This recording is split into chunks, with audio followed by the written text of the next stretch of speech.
Anak-anak, bagaimana kabar kalian hari ini? Tetap semangat ya.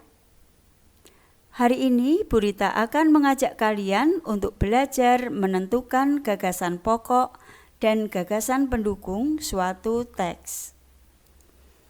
Anak-anak, apakah yang dimaksud dengan gagasan pokok? Gagasan pokok adalah ide pokok atau ide utama yang dibahas dalam suatu teks. Sedangkan gagasan pendukung adalah uraian atau informasi tambahan dari gagasan pokok. Marilah kita cermati teks pawai budaya berikut. Coba anak-anak cermati. Terdiri atas berapa paragrafkah teks pawai budaya ini? Iya, tepat sekali. Terdiri atas 5 paragraf. Anak-anak ingat ya, setiap teks terdiri atas beberapa paragraf. Dan setiap paragraf terdiri atas beberapa kalimat. Kita lihat. Paragraf pertama terdiri atas 6 kalimat. Paragraf kedua terdiri atas 7 kalimat. Paragraf ketiga terdiri atas 4 kalimat. Anak-anak bisa hitung terdiri atas berapa kalimatkah paragraf keempat dan paragraf kelima.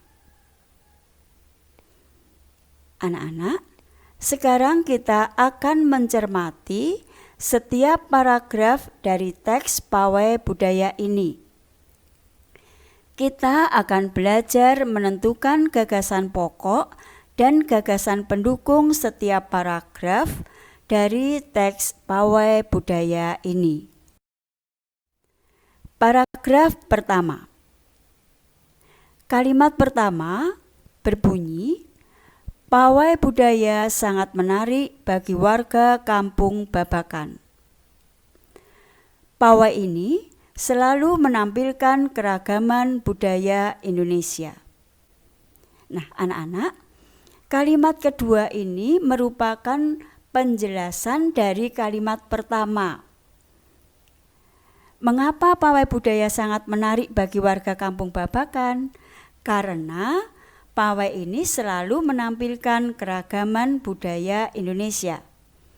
Maka kalimat pertama disebut kalimat utama dan kalimat yang kedua disebut kalimat penjelas. Sekarang kita akan membaca kalimat ketiga sampai dengan kalimat keenam. Udin dan teman-temannya tidak pernah bosan menanti rombongan pawai lewat. Tahun ini, mereka datang ke alun-alun untuk melihat pawai tersebut. Kakek Udin pun terlihat sabar menanti. Terdengar suara gendang yang menandakan rombongan pawai semakin dekat. Nah, kalimat ketiga sampai dengan keenam ini juga merupakan informasi tambahan atau penjelasan dari kalimat pertama. Maka kalimat-kalimat ini disebut kalimat penjelas. Kita lanjutkan dengan menentukan gagasan pokok dan gagasan pendukung berdasarkan kalimat utama dan kalimat penjelas yang sudah kita temukan pada paragraf pertama. Pada kalimat utama tertulis, pawai budaya sangat menarik bagi warga kampung Babakan. Gagasan pokoknya Bu Rita tulis, pawai budaya sangat menarik bagi warga kampung Babakan. Kalimat penjelas yang pertama, pawai ini selalu menampilkan keragaman budaya Indonesia. Gagasan pendukungnya, pawai ini selalu menampilkan keragaman budaya Indonesia. Kalimat penjelas kedua, Udin dan teman-teman tidak pernah bosan menanti rombongan pawai lewat. Gagasan pendukungnya, Udin dan teman-teman menanti rombongan pawai lewat. Kalimat penjelas ketiga, tahun ini mereka datang ke alun-alun untuk melihat pawai tersebut. Gagasan pendukung, mereka datang ke alun-alun untuk melihat pawai tersebut. Kalimat penjelas yang keempat, kakek Udin pun terlihat sabar menanti. Gagasan pendukungnya, kakek Udin sabar menanti. Kalimat penjelas yang terakhir, terdengar suara gendang yang menandakan rombongan pawai semakin dekat. Gagasan pendukungnya, rombongan pawai sudah dekat. Anak-anak, kalau kita cermati kalimat-kalimat pada gagasan pokok dan gagasan pendukung ini hampir sama dengan kalimat pada kalimat utama dan kalimat penjelas. Hal ini memang bisa saja terjadi. Tetapi sesungguhnya pada gagasan pokok, anak-anak dapat menuliskan kalimat yang lebih singkat dengan cara menuliskan inti dari kalimat utama. Begitu juga pada gagasan pendukung, kalimatnya dapat lebih singkat daripada kalimat penjelas karena anak-anak dapat menuliskan inti dari kalimat penjelas tersebut. Pada paragraf-paragraf berikutnya nanti kita akan bisa melihat bahwa gagasan pokok dan gagasan pendukung kalimatnya lebih singkat daripada kalimat utama dan kalimat penjelas. Anak-anak, sekarang kita lanjutkan dengan paragraf yang kedua. Kalimat pertama berbunyi, di barisan pawai terdepan terlihat rombongan dari Maluku. Kalimat berikutnya, rombongan laki-laki mengenakan kemeja putih, jas merah, dan topi tinggi dengan hiasan keemasan. Kalimat kedua ini merupakan penjelasan dari kalimat pertama. Maka, kalimat pertama disebut sebagai kalimat utama dan kalimat kedua disebut sebagai kalimat penjelas. Kita lanjutkan dengan kalimat-kalimat berikutnya. Rombongan perempuan mengenakan baju cele. Baju ini terdiri dari atasan putih berlengan panjang serta rok lebar merah. Langkah mereka diiringi oleh suara tifa, alat musik dari Maluku. Bunyinya seperti gendang, namun bentuknya lebih ramping dan panjang. Budaya Maluku sangat unik dan menarik. Kalimat ketiga sampai dengan ketujuh ini merupakan informasi tambahan atau penjelasan dari kalimat pertama. Maka kalimat-kalimat ini juga disebut sebagai kalimat penjelas.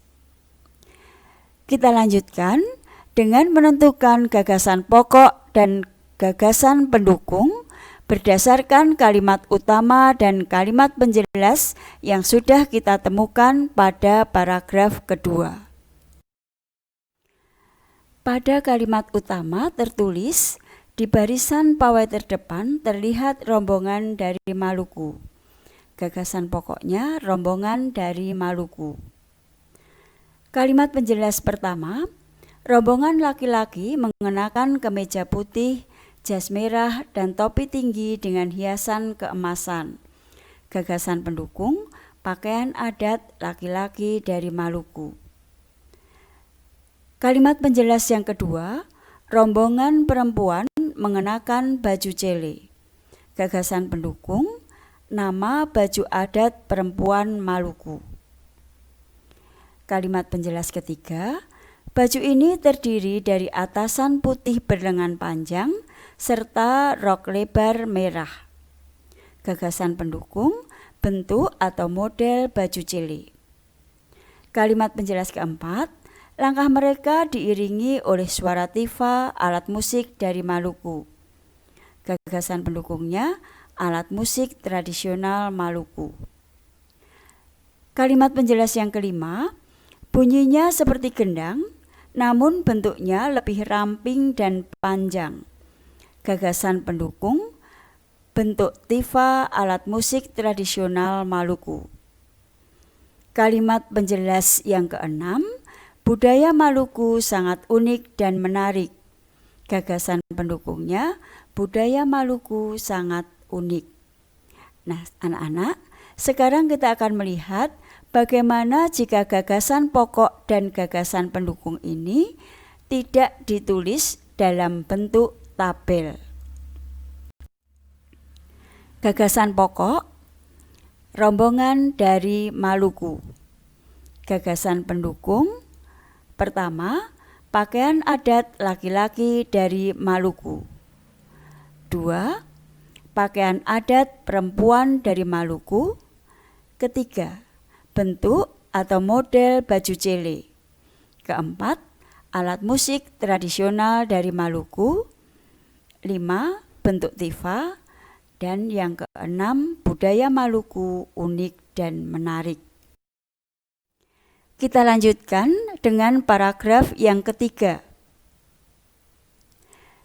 Kalimat pertama tertulis, budaya Bali terkenal karena bunyi musiknya yang berbeda. Kalimat kedua, rombongan dari Bali membunyikan alat musik daerahnya, cengceng namanya. Kalimat ketiga, alat ini berbentuk seperti dua keping simbal yang terbuat dari logam. Kalimat terakhir, nyaring bunyinya ketika kedua keping ini dipadukan. Anak-anak, karena kalimat kedua sampai dengan keempat merupakan penjelasan dari kalimat pertama, maka kalimat pertama disebut kalimat utama, sedangkan kalimat ketiga sampai dengan keempat disebut kalimat penjelas. Anak-anak, dari paragraf pertama sampai dengan ketiga ini coba anak-anak amati. Ada berapa kalimat utamakah dalam setiap paragraf? Iya, hanya ada satu. Ada berapa kalimat penjelaskah dalam setiap paragraf? Oke, ada yang 3, ada yang 6, ada yang 5, maka dapat dikatakan bahwa setiap paragraf terdiri dari sebuah kalimat utama dan beberapa kalimat penjelas. Ya. Sekarang kita lanjutkan dengan menentukan gagasan pokok dan gagasan pendukung berdasarkan kalimat utama dan kalimat penjelas yang kita temukan pada paragraf ketiga. Kalimat utama berbunyi, budaya Bali terkenal karena bunyi musiknya yang berbeda. Gagasan pokoknya alat musik daerah Bali. Mengapa Bu Rita menuliskan alat musik daerah Bali, bukan budaya Bali? Karena yang dibahas pada kalimat-kalimat penjelasnya adalah alat musik daerah Bali. Kalau Bu Rita menuliskan budaya Bali, seharusnya pada kalimat penjelas ini membahas tentang seni tari daerah Bali, kemudian pakaian adat Bali, rumah adat Bali, serta mungkin juga upacara tradisi daerah Bali. Tetapi karena yang dibahas semuanya hanya tentang alat musik daerah Bali, maka pada gagasan pokok Bu Rita tulis alat musik daerah Bali. Kita lanjutkan dengan kalimat penjelas. Kalimat penjelas pertama, rombongan dari Bali membunyikan alat musik daerahnya, cengceng namanya. Gagasan pendukungnya, nama alat musik daerah Bali. Kalimat penjelas kedua, alat ini berbentuk seperti dua keping simbal yang terbuat dari logam. Gagasan pendukungnya, bentuk alat musik daerah Bali. Kalimat penjelas yang ketiga, nyaring bunyinya ketika kedua keping ini dipadukan. gagasan pendukungnya, cara memainkan alat musik daerah Bali. Sekarang kita akan melihat bagaimana penulisan gagasan pokok dan gagasan pendukung jika tidak ditulis dalam bentuk tabel. Gagasan pokoknya, alat musik tradisional dari Bali. Gagasan pendukungnya, 1. Nama alat musik daerah Bali. 2. Bentuk alat musik daerah Bali. Dan 3. Cara memainkan alat musik daerah Bali. Anak-anak, dari penjelasan Bu Rita sejak awal tadi sampai dengan paragraf yang ketiga, ada beberapa hal yang perlu anak-anak ingat. Yang pertama, setiap teks terdiri atas beberapa paragraf. 2. Setiap paragraf terdiri atas sebuah gagasan pokok dan beberapa gagasan pendukung. 3. Kalimat yang memuat gagasan pokok disebut kalimat utama, dan kalimat yang memuat gagasan pendukung disebut kalimat penjelas. Yang terakhir, cara menemukan gagasan pokok dan gagasan pendukung sebuah teks. Langkah-langkahnya yang pertama, baca seluruh kalimat dalam teks. Jadi anak-anak harus membaca dari kalimat pertama hingga kalimat terakhir dengan cermat. Langkah kedua, temukan kalimat utama dan kalimat penjelas. Langkah terakhir, tentukan gagasan pokok dan gagasan pendukung berdasarkan kalimat utama dan kalimat penjelas yang sudah ditentukan. Baik, anak-anak, sekarang kita akan berlatih. Kita akan berlatih menentukan gagasan pokok dan gagasan pendukung dari sebuah teks. Di sini sudah disajikan sebuah paragraf yang merupakan paragraf keempat dari teks Pawai Budaya. Silahkan anak-anak belajar untuk menentukan gagasan pokok dan gagasan pendukung dengan cara membaca kalimat pertama hingga kalimat terakhir, kemudian menentukan kalimat utama dan kalimat penjelas, dan dilanjutkan dengan menentukan gagasan pokok dan gagasan pendukungnya. Latihan berikutnya merupakan paragraf kelima dari teks Pawai Budaya. Sama seperti latihan 1, anak-anak berlatihlah menentukan kalimat utama dan kalimat penjelasnya, kemudian menentukan gagasan pokok dan gagasan pendukung. Selamat berlatih anak-anak, sukses untuk kalian.